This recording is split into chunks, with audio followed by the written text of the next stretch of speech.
ओम श्री हनुमंते नमः।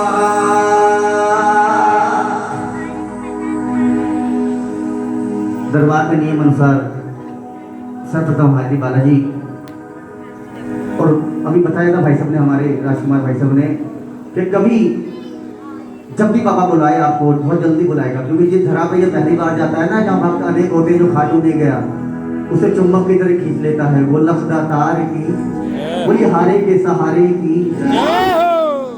खाटू से 100 किलोमीटर दूर सालासर धाम है। हनुमान जी का दूसरा रूप है वहां सालासर नाम से। उनकी भी शीश की पूजा होती है, हनुमान जी की, और इनकी भी शीश की पूजा होती है।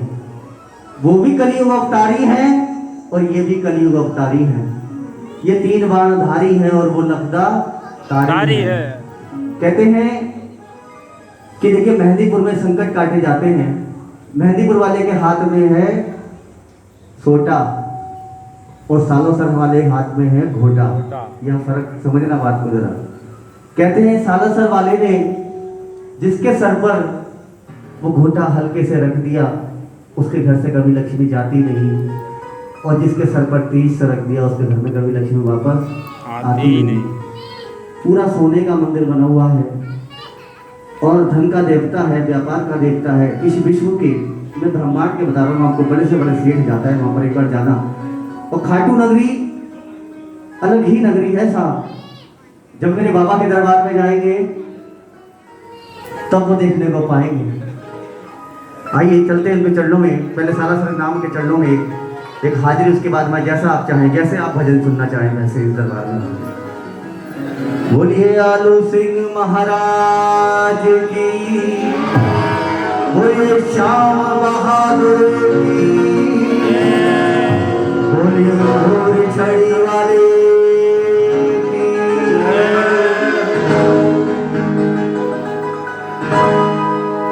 कि कलयुग में डंका बजता है, दोनों देव महान हैं। क्योंकि महाभारत के समय में भगवान श्री कृष्ण को शीश का दान दिया था इस बर्बरीक ने। इनका नाम है बर्बरीक। भीम के पुत्र घटोत्कच और उनके पुत्र बर्बरीक, जो आज आपके सामने बैठे हैं शीश के दानी, वो श्याम प्यारे की 3 बार तक्षक में थे और 3 बार पूरे ब्रह्मांड को मिटाने के लिए काफी थे। भगवान श्री कृष्ण ने छल किया, एक पीपल के पेड़ के नीचे रास्ते में जाकर खड़े हो गए और बर्बरीक की परीक्षा ली कि तू युद्ध में जा तो रहा है, कर क्या सकता है छोटे बालक। तो बर्बरीक बोले कि प्रभु, एक ही बाण मेरा पूरी महाभारत की सेना के लिए काफी है। उन्होंने सवाल किया कि किसकी तरफ से लड़ेगा। बोले माँ को वचन देकर आया हूँ और ये माँ ने वचन लिया है कि जो हारे उसका साथ देना, क्योंकि जीतने वाले की तो पूरी दुनिया होती है और जो बीच मझधार में खड़ा होता है उसका कोई नहीं होता। वो श्याम प्यारे की। इसीलिए भगवान श्री कृष्ण को यह ज्ञात हुआ कि कभी कौरव हारेंगे तो उसकी तरफ से लड़ेगा, कभी पांडव हारेंगे तो उनकी तरफ से लड़ेगा, तो युद्ध का निर्णय कभी नहीं हो पाएगा। उन्होंने कहा वीर बर्बरीक, इस समाज के लिए, इस पूरे ब्रह्मांड की रक्षा के लिए एक शीश की जरूरत है, और वो शीश या तो तुम दे सकते हो, या अर्जुन दे सकता है, या फिर मैं दे सकता हूँ। मैं दे नहीं सकता, मैंने पूरा युद्ध खिलाना है। अर्जुन दे नहीं सकता, उसे पूरा युद्ध खेलना है। बचे तुम्हें ही शीश का दान देना पड़ेगा। वो श्याम प्यारे की। तो वीर बर्बरीक कहते हैं कि हे प्रभु, आप साधु नहीं है, आप भी कोई महान विभूति है, जरा मुझे अपने असली रूप का वर्ण दिखाइए। तब भगवान श्री कृष्ण ने अपना विराट रूप धारण किया। ये बर्बरीक चरणों में गिर गए और प्रभु को एक क्षण बिना सोचे अपना शीश धड़ से काट के उनको चरणों में समर्पित कर दिया। वो शीश के दानी की। इस बात से खुश होकर श्री भगवान कृष्ण ने ये वरदान दिया कि सुन बर्बरीक, ये तेरा दान खाली नहीं जाएगा। कलयुग में श्याम के नाम से मुझे जानते हैं। जिस दिन से कलयुग प्रारंभ होगा उस दिन से मेरी सारी अष्ट कलाएं, सारी देवी देवताओं की शक्तियां तेरे शीश में प्रवेश कर जाएंगी। और राजस्थान के जयपुर से 80 किलोमीटर दूर खाटू नगर के गांव में वो शीश तेरा उत्पन्न होगा और सारे दरवाजों से हार कर तुझे आजमाने जो खाटू बोलेगा पहली बार में काम बनेगा वही बोल श्याम प्यारे की बोलो लखदातार की। इसलिए आज हमें भी आज 22 साल हो गए बाबा का कीर्तन गुणगान करते करते। एक समय ऐसा था कि हम कहते थे भाई खाटू वाला है, इसी का समय है, इसी का जमाना है, आगे जरा कीर्तन करा लो। लोग धक्का देते थे, मजाक करते थे हमसे, बोल श्याम प्यारे की जय। और आज ये वही बाबा है जो आज पूरे ब्रह्मांड में पूज रहा है। आपका कोई रिश्तेदार आस पास संबंध चलोसी रह जोई रामपुर दिल्ली नोएडा कोई हो तो जरा पूछना इसका दरबार कौन सा दरबार है। बोलहारे के सहारे की जय हो। और दूसरे मेरे वीर बजरंग बली हनुमान जी जिनको ये वरदान है भगवान श्री राम से कि जब तक ये धरती आकाश अंबर रहेगा धरती पर तेरा पहरा रहेगा। बोल श्याम प्यारे की जय हो। इसलिए ये भजन लिखा है लिखने वाले ने, जरा सुनना भैया।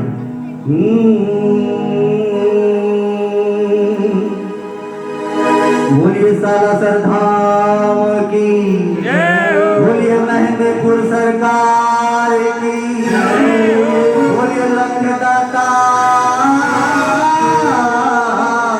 की जय। कि कलयुग में डंका बजता है, कलयुग में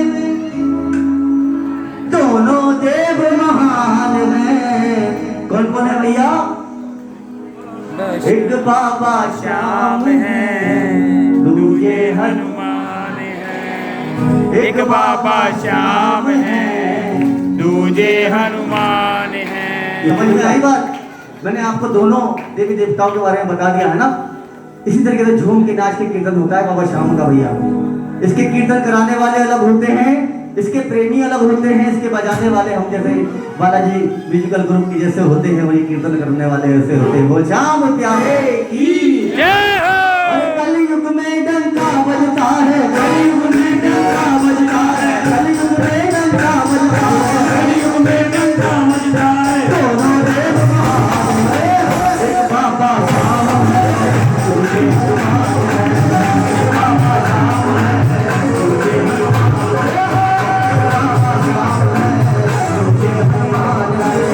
एक बाबा श्याम है, दूजे हनुमान है।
देखिए ये हमारे भाइयों की मेहनत का असर खाली नहीं जाएगा। वो श्याम प्यारे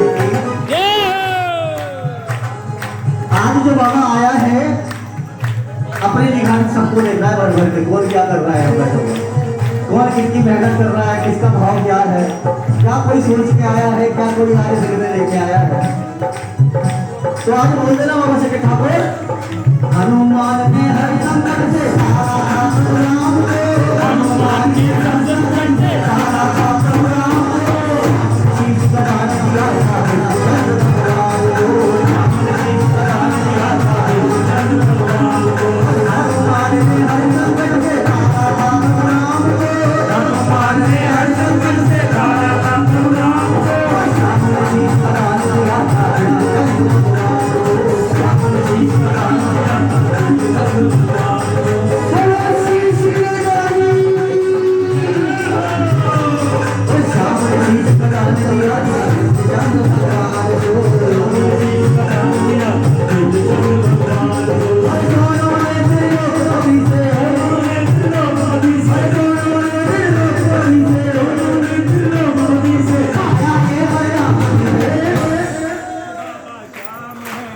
दूजे हनुमान हैं, एक बाबा श्याम हैं, दूजे हनुमान हैं, एक बाबा दूजे हनुमान हैं। देखिए आज एक भजन याद कर लेना जरूर इसका, पर मैं विश्वास दिलाता हूँ कि जीवन में कभी कोई काम अटक जाए ना, वैसे तो यहाँ जितने बैठे सभी भगवान की कृपा बरस रही है, बहुत अच्छी बात है, बरसनी भी चाहिए, लेकिन ऐसा समय कभी जीवन में आ जाता है, समय सबका एक नहीं रहता, बोल शाम प्यारे की अप डाउन होता रहता है। ये भैया आप हो सब लोग आगे ऊपर हो आगे बैठो। तो याद मत करना, एक बार जब नीचे हो तो आजमा के देखना आ जाओ, आ जाओ, सब जने आ जाओ। शाम प्यारे की ये भैया जितने भी सेवादार हैं सब यहाँ पे सेवादार भैया अपने स्थान पर बैठ जाइए और चलते बाबा के चरणों में कि दोनों ने त्रिलोकपति से पाया ये वरदान है, एक बाबा श्याम है, दूजे हनुमान है, एक बाबा दूजे हनुमान है, एक बाबा श्याम